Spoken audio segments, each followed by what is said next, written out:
Bonjour à tous, bienvenue dans la paroisse invisible. Dans l'évangile de Jésus-Christ selon saint Matthieu, en ce temps-là, Jésus disait à ses disciples : « Ne pensez pas que je sois venu abolir la loi ou les prophètes. Je ne suis pas venu abolir, mais accomplir. Amen, je vous le dis, avant que le ciel et la terre disparaissent, pas un seul iota, pas un seul trait ne disparaîtra de la loi, jusqu'à ce que tout se réalise. Donc celui qui rejettera un seul de ces plus petits commandements et qui enseignera aux hommes à faire ainsi, sera déclaré le plus petit dans le royaume des cieux. Mais celui qui les observera et les enseignera, celui-là sera déclaré grand dans le royaume des cieux. » Acclamons la parole de Dieu. Frères et sœurs, cela peut nous paraître compliqué, parce qu'a priori, je pense que si vous avez décidé de manger du jambon ce soir ou demain, vous ne respecteriez pas la loi. Plein d'occasions pour nous de nous abstraire de cette loi, et pourtant Jésus nous dit « pas un iota de la loi ne sera changé ». Alors, qu'est-ce que ça veut dire ? La loi a une dimension fondamentale chez le peuple hébreu. Une dimension d'abord verticale, parce qu'elle est vue comme un don de Dieu, et donc un moyen de manifester l'alliance entre Dieu et l'homme.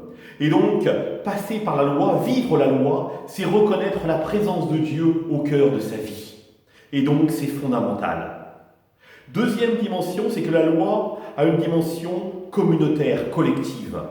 La loi, pour le peuple juif, constitue le peuple comme peuple et donne aux hommes des règles de vie. Et il faut toujours se rappeler que s'il y a une loi, c'est pour protéger le plus petit, le plus faible. Et donc en cela, Jésus recommande de suivre cette loi, de la mettre en œuvre. Mais vous le savez bien, Jésus va aller plus loin.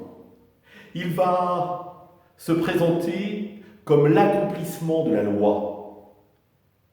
La loi, le plus grand commandement, tu aimeras le Seigneur ton Dieu de tout ton cœur, de ton âme, tout ton esprit, dimension verticale. Tu aimeras ton prochain comme toi-même, dimension horizontale. La loi permet, finalement, si on y réfléchit, de ne pas être auto-référencé, de ne pas se considérer comme le centre du monde, mais de se dire, c'est l'autre extérieur, finalement, qui va m'aider et me désigner quel est le bien commun. Et je crois que c'est très parlant pour nous aujourd'hui. Nous sommes avec une loi qui peut nous paraître peut-être un peu oppressive. Mais si elle est là, c'est pour favoriser le bien commun. Et je ne suis pas forcément le mieux placé, moi, personnellement, pour dire quel est ce bien commun. Et c'est la société entière qui décide finalement vers où avancer. Mais si Jésus nous invite à suivre la loi, il nous invite à aller plus loin. Rappelez-vous, le prophète Jérémie: « Je graverai ma loi au plus profond de leur être, je l'inscrirai dans leur cœur. » Cette loi de l'alliance nouvelle, c'est la loi de l'amour. Être capable d'aimer l'autre finalement, non pas d'abord que je le reçois comme une loi, mais comme une nécessité vitale, une nécessité intérieure qui m'invite à prendre soin de l'autre et à l'aimer en vérité. Une initiative des jeunes de la paroisse me semble fondamentale pour nous aujourd'hui.